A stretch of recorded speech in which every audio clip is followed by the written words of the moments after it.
Dieu n'a pas besoin des études. Oh, les études que tu as fait, Dieu n'a pas besoin de ça. Dieu n'a jamais besoin de titres et de grades. Que moi j'aime pas un Il ne va pas dans Zambé. Ah, j'aurai toujours une pété. Il faut toujours avec faiblesse. Pour faire confondre les grands. On pouvait dire à David, c'est toi qui seras le roi d'Israël. Moi je suis le roi d'Israël. Comment je serai le roi d'Israël? Je n'ai même pas fréquenté. Alléluia. Parce que les ont frappé la mise. Parce que les gens voient simplement ce qu'ils font. Parce que Saül a étudié que moi, je suis avant d'attendre papa n'a pas mort. Ils ont pris Saül parce que Saül avait vraiment de l'apparence. Mais ce n'était pas dans le programme de Dieu. Vous savez, il y a d'autres personnes, quand tu me vois comme ça, tu peux dire que non. Lui, il est prêt. Lui, il est prêt.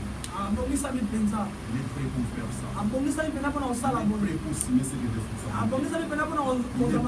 Parce qu'il a étudié, parce qu'il est pasteur, parce qu'il est comme ça, parce qu'il est comme ça, parce qu'il est prêt, il est prêt. Même pour ça, même dans les églises. Mais en réalité, Dieu ne voit la personne ne pas. Nous voyons qu'il est prêt, mais Dieu ne voit pas. Parce que Josué Par contre, Josué lui-même, il ne savait pas qu'il était prêt. Mais Dieu voyait que Josué, il était déjà prêt. Pour comprendre que Josué lui-même ne savait pas qu'il était prêt. La mort de Moïse, il a frappé. Josué plairait. Dieu vient encore dire à Josué. Josué savait que Moïse était mort. Maintenant, Dieu vient encore dire à Josué, mon serviteur Moïse est mort. La mort de Moïse a frappé Josué. Josué a pris le temps de consoler, de parler à Josué. Parce que Dieu savait que Josué il était déjà prêt. Tu peux être prêt dans le monde. Tu vois comme ça, tu es prêt. Mais spirituellement, dans ton esprit, tu n'es pas prêt. Alléluia. Quand on dit être prêt, c'est dans l'esprit. Dans ton esprit, tu es prêt. Ce n'est pas physique. Alléluia. Alléluia. Gloire à Dieu. Ces gens-là, ils n'ont pas étudié. Ils sont arrivés même de bouleverser le monde. Pourquoi? Parce qu'ils avaient Jésus. Et si tu as Jésus, tu vas bouleverser ce monde. Parce que Jésus est la solution de tout. Jésus qui est le maître de toutes choses. Avoir seulement Jésus, c'est avoir la connaissance. Avoir Jésus, c'est avoir la sagesse. Avoir Jésus, c'est avoir l'intelligence. Avoir Jésus, c'est avoir le savoir-vivre. Avoir Jésus, c'est avoir le savoir comment se comporter. Parce que dans la bateau, français, il y a des gens qui parlent bien français, mais ils font beaucoup de ils font beaucoup de gaffes. Alléluia. Amen. On a dit que tu peux être prêt physiquement, mais en esprit non.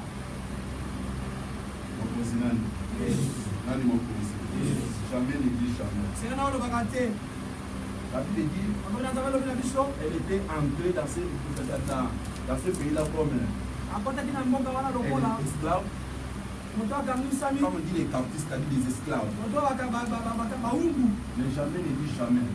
Vous savez, Esther, en elle, elle portait trois choses. Elle était esclave, juif, que les gens là, de ce pays-là ne pas, orpheline. Alléluia. Amen. Donc, pour Esther porter ça à sa vie. Mais jamais ne dit jamais. Dieu a pris Esther pour la lever de s'asseoir. Jamais ne dit jamais. Donc, Dieu est capable de prendre quelqu'un qui était là-bas. Non considéré. Alléluia. Amen. Pour confondre seulement les grands. Mpona kobongolisaka mayele Ceux qui voient que nous sommes des grands. bazolobake biso toza Nous sommes tokoki habitués, nous sommes comme biso ça, nous sommes topesana toza forts. boye toza makasi Dieu est capable de les confondre. nzambe aza na ntina kobongola mayele na bango Jamais ne dit jamais. esenge te kolobaka Un te étranger moto azanga est devenu mopaya reine dans le pays étranger. akomi mokonzi na kati ya mboka mopaya Jamais ne dit jamais. esenge lobaka te Même si dans le pays étranger, ata na mboka mopaya Dieu est capable de te bénir. nzambe aza na ntina azakokombola yo aza bakokia kobongola histoire ya bomoi na yo Alléluia. Amen. Parce qu'il est Dieu. oyo aza nzambe Il est Seigneur. aza mokonzi Le problème, c'est quoi, bien aimé, le likambo Seigneur? ezala mingi mikolo Vous savez, le peuple d'Israël, lorsqu'il sautait à eba na israel to banotuma na kati ya egypte tout le monde qui sautait à l'Égypte, nyonso anotuma na kati ya egypte ils étaient morts dans le désert. bakufai na désert Mais ceux qui étaient nés dans le désert, ate bakotami na désert ils sont entrés en Canaan. bakote na kana Donc, c'est-à-dire quoi? ngoloba ete Ancienne vie et nouvelle vie. mbongo ya kala mpe mbongo ya sika Si tu veux voir les miracles de soki omona l'éternel, bikambo na c'est nzambe l'agir.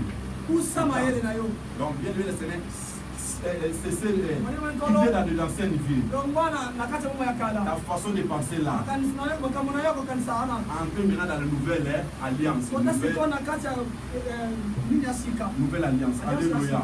Pour aller vivre Jésus-Christ. mpona kovivre na yesu kristu Abandonner les anciens Israélites. Prends maintenant des nouvelles Israélites pour entrer à Canaan. baisraelite ya Donc, sika c'est-à-dire avoir de bonnes pensées. koza sikoyo na bakanisi ya Commencer à kitoko voir des lois, commencer à voir wana des komona bonnes choses, commencer à mosika voir des banamona meilleures makambo choses dans ta vie. malamu malamu na bomoi na yo Tu verras que Dieu va faire dans ta vie. omonake nzambe osala Alors, je vais parler quelque chose. eloko na ndako moko Changement d'adresse, kobongola bisika kobandisa oyo kolongwa changement d'adresse kobongola bisika et kobandisa déménagement. oyo kolongwa Alléluia.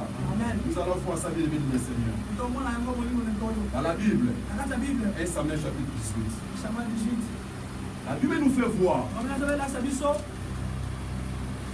l'histoire de David, histoire ya david de Saül esaul ainsi que Jonathan. e jonathan La Bible dit que omona nzambe elobi ete David est choisi par Dieu pour remplacer david Saül. aponamaki mpona nzambe mpona koya kozwa place ya saul Alors Saül savait aussi. e saul mpe ayebaki yango Au lieu Saül aider David, oyeke saul asunga david que demain lorsque tu seras dans la trône, tu seras elobi ntango kozala na kati ya bokonzi okototambola boyeboyeboye Et Saül a fait saul devenir l'ennemi de David. akomaki monguna ya david Alléluia. amen Mais la Bible dit que l'enfant de Saül qui s'appelait Jonathan, akobangala kombo ya jonathan au moins lui, il était le gardien de David. oye mutu abandi kobatela david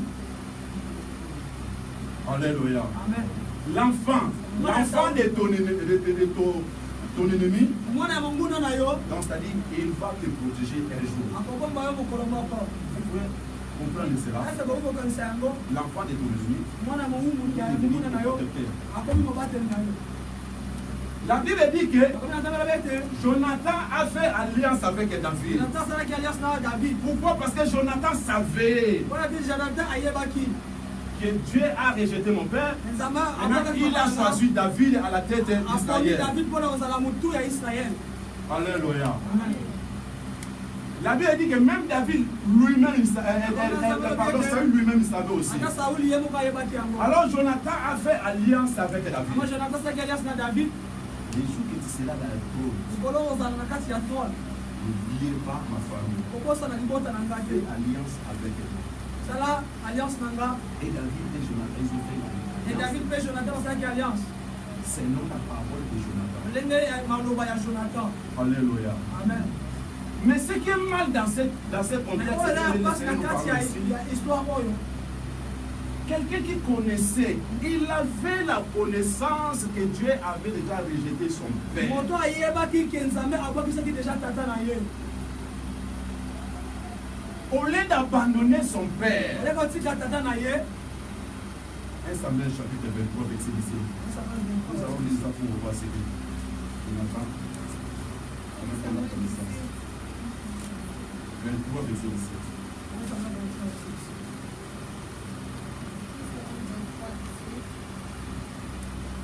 Et lui dit, ne viens, car la main de Saoul, mon père, ne t'adviendra pas.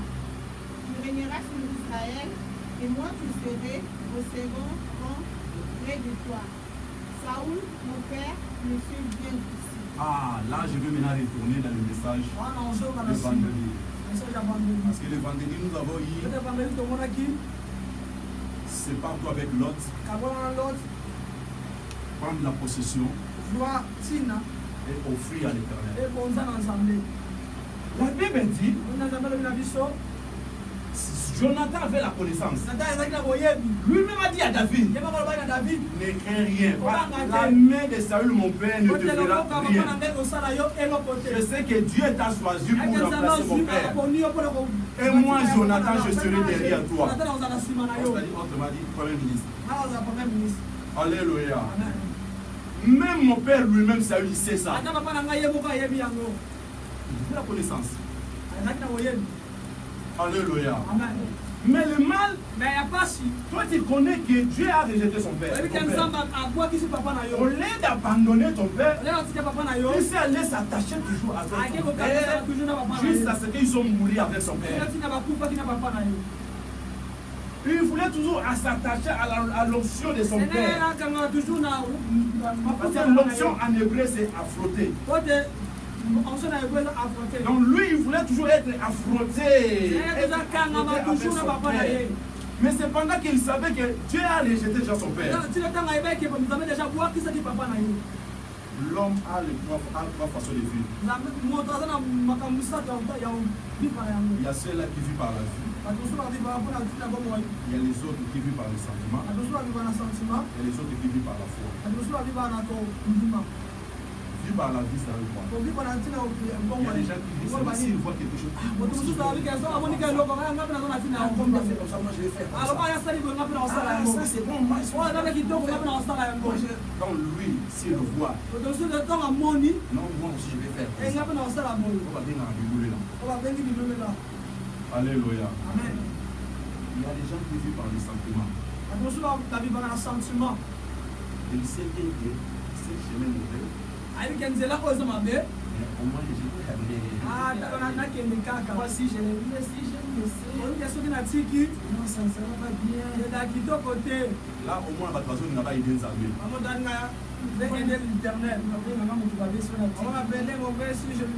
Parce qu'Abraham aussi allait comme ça. Dieu a dit à Abraham, quitte ton pays. Abraham a pris l'autre. Marcher avec l'autre. L'autre a levé ses voiles. Donc, voile, Abraham était voilé par l'autre. Donc Abraham est séparé avec l'autre. Dieu a dit à Abraham, regardez ce pays. À la longueur et dans sa largeur. Comme la position. L'autre il était là. Il a voilé. Dieu lui laissait. Abraham avait utilisé le sentiment. Parce que le fils de ma sœur, de mon neveu, viens partir. Dans la vie, il ne faut pas jouer dans les sentiments. Le sentiment va te tuer. Alléluia. Amen. Ne cherchez pas aussi à aider Dieu. Il faut laisser quelqu'un qui est dans la volonté de Dieu. Ça va pire. Quand il y a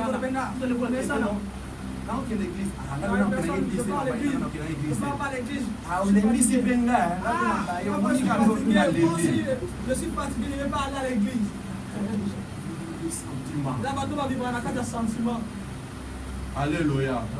Donc, nous vivons dans le sentiment. Ne cherchez pas à vivre dans les sentiments. Il faut le col en disant la verre en bagalotoko. Alléluia. Si tu as sentiment dans la vie, est-ce que sentiment dans ta vie? Pire na bakamanza mais ça n'a n'existe pas de pire dans les choses de Dieu. Bino qui pire était yango ya bino ce qui pire yango bandé yango wa pour le gars là, vous avez commencé cela. Vous venez chacun dans son chemin. Faut qui pire yango bandé yango wa. Et puis là ça commence où? Au moins nous voyons bien la vérité. Une personne qui connaît la vérité. Mais encore que ça la vérité parce qu'elle ne voit la Bible, ne voit la vérité parce que cet homme a dit ceci, cet homme a dit cela. Et Jonathan savait bien mon père. Dieu a abandonné mon père. Mais c'est mon père, l'affection du papa.